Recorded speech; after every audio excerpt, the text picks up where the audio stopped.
Şu anda yıl sonuna doğru 2026 model araçlar geleceği için insanlar 2026 model araçların fiyatlarını merak ediyorlar.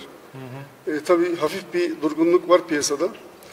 İkinci elde de düşük kilometreli temiz araçlar tercih ediliyor şu anda.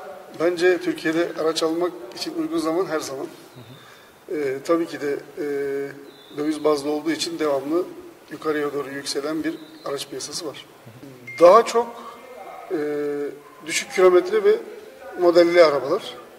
Daha rahat, satışı da daha rahat oluyor. Tabii ki de biz müşterilerimiz için her bütçeye uygun araçlarımız mevcuttur. Orta segment araçlar daha hızlı gidiyor. Ben güvenilir yerlerden araç alım satım yapmalarını tavsiye ederim. Adresi belli olan, güvenilir ekspertizlerle gidip ekspertizlerini yaptırabilirler yani. Öyle mi?